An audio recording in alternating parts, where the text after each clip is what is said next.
New actors often have several concerns as they enter the world of acting. It can seem quite daunting and stressful. Many of these concerns can be solved, however, if we look at each one and say, "What, me worry?" We'll tackle some of the common concerns right now on Casting Actors Cast.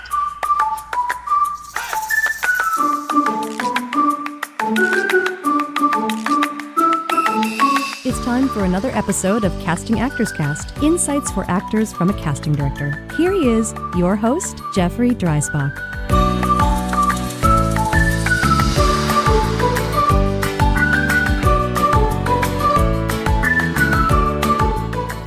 Well, hello and welcome to today's episode of Casting Actors Cast. I'm Jeffrey Dreisbach. I'm a casting partner with McCorkle Group in New York. How are you? I hope you're having a good day. I'm having a great day, and I'm so glad that you are here. Here's my shout out to Casting Actors Cast. All of you folks who've been joining me for all this time, I'm so grateful that you are there. If you're new joining the podcast, welcome aboard. We're having a great time. Today marks our 300th, is that the right way to say that? 300th episode of Casting Actors Cast. You know, when I started the podcast, I thought to myself, I'm just going to do like 10 episodes because that's all I think I have in me. You know what? A few years later and 300 episodes later, here we still are, and I'm still going strong. So welcome aboard. Please do check out the website, castingactorscast, all one word.com. There you're going to find all kinds of cool information. You're going to find a free book that's available to you on doing voiceovers, and it's called Conversation Pieces Out of the Studio. You only get that book, though, if you fill out the form that says dive into the talent pool. That's my only catch, is that you give me your name and your email address. By the way, I promise you I don't do anything with that. I don't sell your email. On occasion, I might send out a blast to everybody about an upcoming podcast or something like that. But I think over the past couple of years, I've done that maybe 3 times. So you can see it's not something I don't like. I like to say this, I don't chew up your bandwidth. So please feel free to fill out that form, and then you'll get the free book. You can download it. It's a PDF. The second is a free video as well called Casting Secrets, What They Don't Tell You. Amazing. It's a 20-minute video. It's free, and I'm going to tell you all these casting secrets that you might not have ever heard before. So I think you might find that really, really useful. Also, I am so pleased to announce that there is a new production company called Creative Coaching Partners, and I've gotten together with them, and they've asked me to put together a course on the art of the audition. Very cool. So this is for sale. I want to make that clear. But this is an entire site dedicated to really excellent information from professionals in the industry. This isn't just trying to sell you something. This is really giving you tangible, usable stuff in each of the courses. In my course called The Art of the Audition. But here's the other thing. You have to go to my website, Casting Actors Cast. Again, that's Casting Actors Cast, all one word.com. And I'm going to put a free code and a link. And that free code is going to give you 50% off of the course. I know this is just a very much an introductory situation. This is certainly not going to last very, very long, but because of the launch, and I'm the first course that they have put up online, so they're making this available to those of you who are listeners of the podcast, these podios. Please feel free to check it out. I think the course is very, very comprehensive. I was really proud of putting it together. And it's a video that you can watch over and over again. Also, let me just say this. There's all kinds of modules. There's several modules, 6, I believe. Yeah, 6 modules. And each module has its own handouts so that you can print out material. You can go back. You can listen to it as often as you like. Once you've purchased it, you're going to get this information as long as you want it. And then, of course, something I added at the very end of the course is a little mini quiz for you to sort of test out your knowledge based on the information that I provided in the class. So again, this is for sale. I honestly don't even know what they're asking to do this course. I've just given it freely, and hopefully you'll be interested in the art of the audition by yours truly, Jeffrey Dreisbach. Okay. Woo, that was a lot. I'd like to also give my shout out to my good friends at Actors Connection, actorsconnection.com/New York. They're doing all kinds of really great programming online. Do check them out, actorsconnection.com/New York. Okay, I'm happy and so anxious to kind of jump into the subject matter because I think there is tremendous value here with exposing and sharing from my experience the problems that I have seen arise from actors who are considering entering the business, whether you're a student or whether you're just coming into the business or whether you've been away for a long time and want to get back into it. All of those, I think, are so cool, and congratulations for making that choice and making those decisions. Here's the thing. There are several concerns that new actors have when entering the profession. So my hope today is to not simply give you a problem and then give you a potential solution. My whole thing today is about just bringing up all of those things that make actors worry. Again, I'm not here to give you the solution, but I think it's really valuable if you expose the problem. I don't know about you, but I've heard this my whole life. You know, knowing what the problem is more than half the problem solved. And so just by talking about some of these concerns, hopefully you can feel that these are universal concerns and reasons for people to feel worried. So I'm going to address each one of these, and hopefully you can identify with one or two, or hey, maybe even all of them might be of concern for you. Again, this is not about providing answers, but this is about exposing those things that make actors feel worried and insecure. All right, so in no particular order, let's talk about some of these concerns. I think the one question that you might have gotten asked of you by your parents, if you're a young student thinking about becoming an actor, or your friends, job security. One of the primary concerns for aspiring actors is the unpredictability of the industry. You know that many actors face periods of unemployment, and that could go on for a period of time, or they struggle to find consistent work, which can be financially and emotionally challenging. And so knowing that that is there, that is part of the business of being an actor, perhaps you can, here's a good word, mitigate some of those issues for yourself just by identifying them and figuring it out. What do I do when I don't have a job right after the one I've just done is over? Those are the kinds of things. And being resilient, and we'll talk about that again a little bit more in a second, but identifying that first foremost worry is that job insecurity is something that you really are well advised to work out, to think it through. How are you going to approach that emotional place when that arises? So thinking about that, it really is about emotional, finding emotional toolkit to deal with the inconsistency of the employment. All right. I hope that makes sense. I kind of got lost in my words a little bit there, but that's just how I roll. All right. Number 2, another huge concern for actors, auditioning. Auditioning is just a crucial part of the professional actor's life. And I just know and see and experience that young actors and students, they worry about how to navigate auditions successfully. The competition is really fierce. Rejection is part of the common experience all actors face. And that leads to concerns about maintaining confidence and resilience. There's that word again.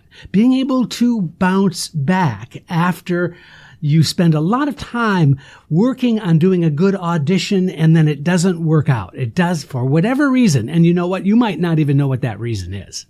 That's what's so kind of insidious sometimes as an actor. You might not know that you were too tall or too short or too blonde or too, fill in the blank.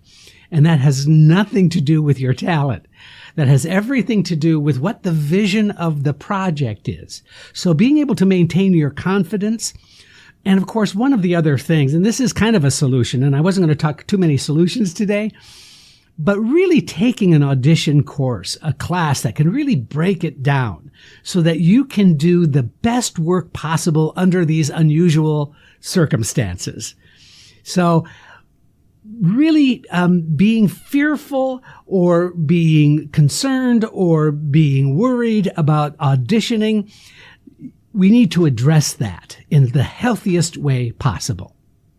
Okay, let's move on from there. I don't like this word at all, but I'm going to use it anyway. Typecasting. I find that to be a negative word because, and I've said this many, many times, it is your uniqueness as an actor that's going to book you the job. And so thinking in terms of typecasting, I believe is valueless for you. See, some actors fear being pigeonholed into specific roles based upon the way they look or their ethnicity or previous performances. Breaking out of typecasting can be a challenge, and actors really may worry about being limited in the range of roles they are offered. And so fighting against that inclination from other people to put you into a category, that's why I think it's negative. That's why I don't subscribe to the word. However, it still happens. It still takes place. Some of the things that you can do about that is just trust your own instincts in terms of the roles that are coming your way. It's tough, right? Because if you're not working and a role comes your way, but it's a role that you've played many, many times, like, watch my air quotes, the cop, the lawyer, the principal, the teacher, whatever those roles are all about. If you start seeing that this is the thing that's getting some traction for you, and it is not satisfying because you're not now breaking out, you're not being given enough variety in the roles that are being offered, it is up to you to be front-footed and to do whatever you can to mitigate that sense, that feeling of being put into the same category time after time.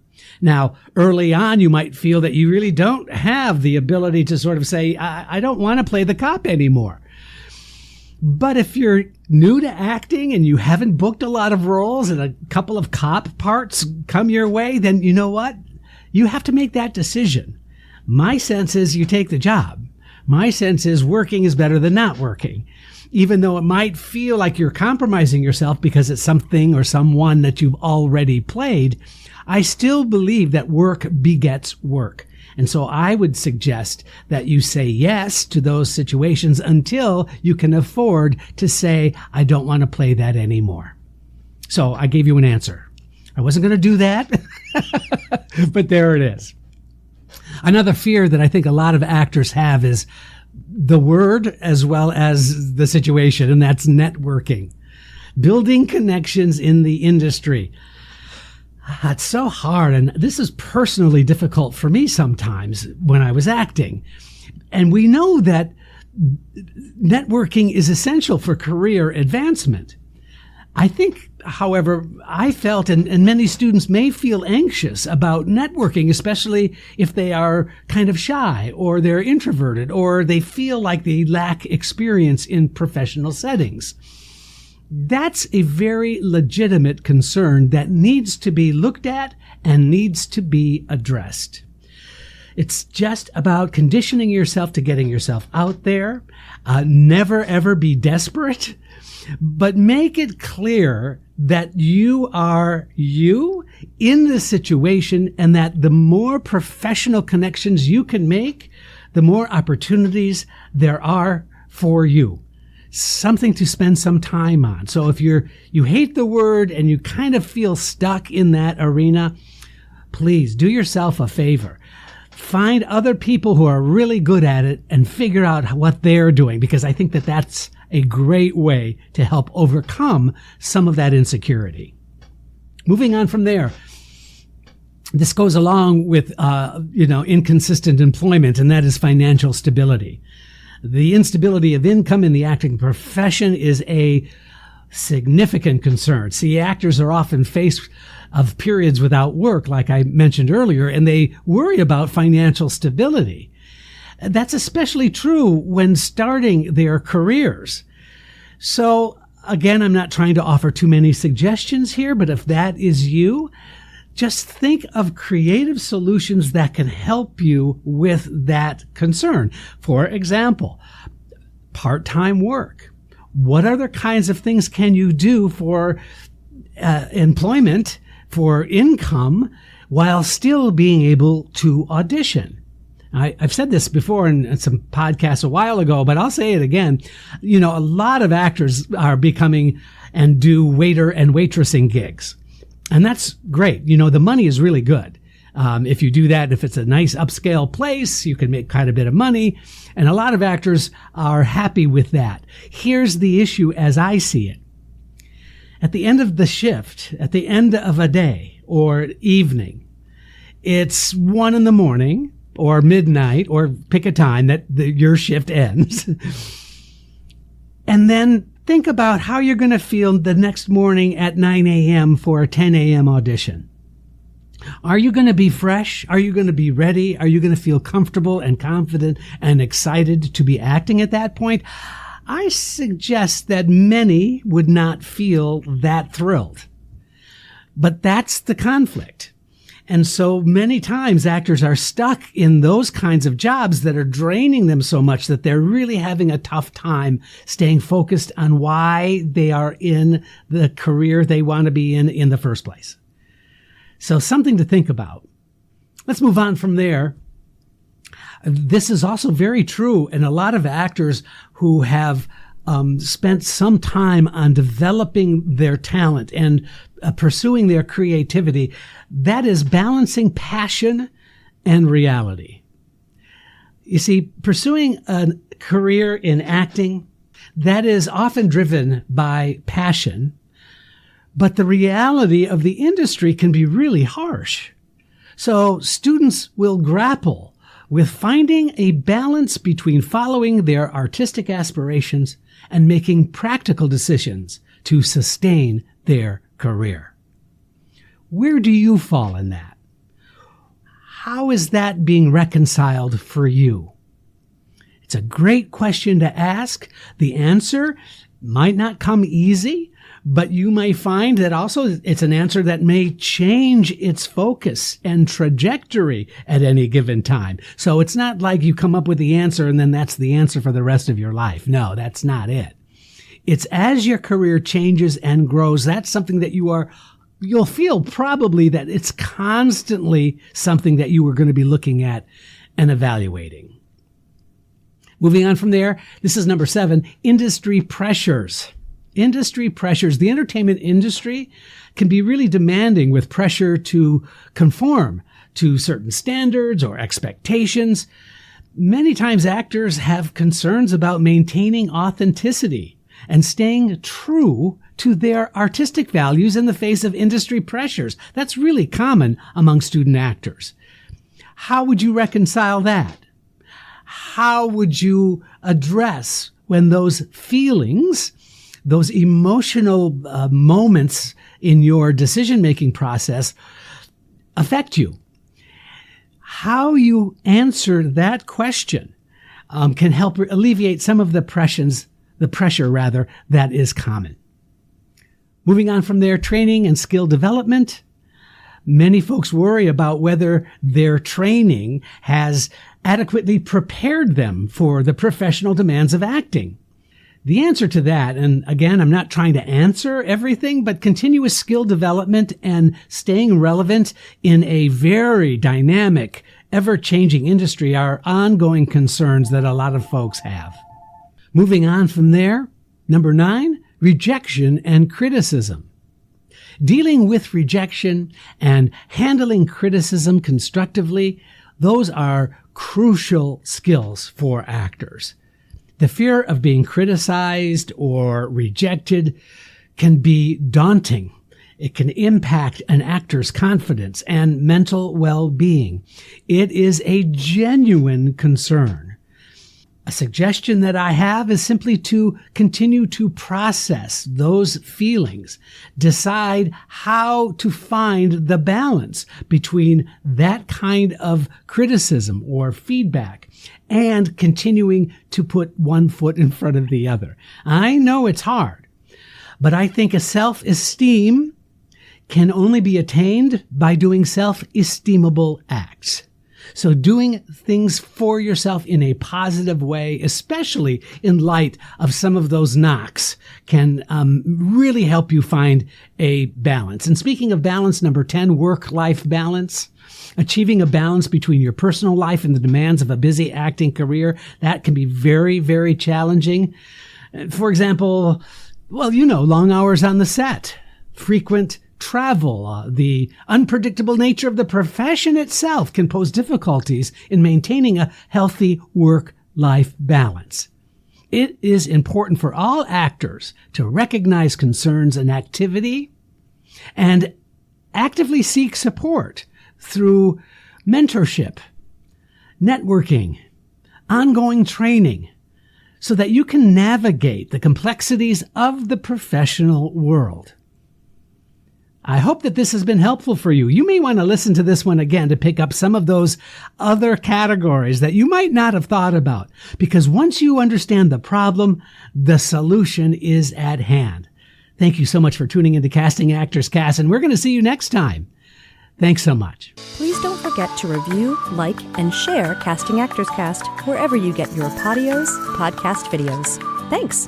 I'm Megan Grace Martinez.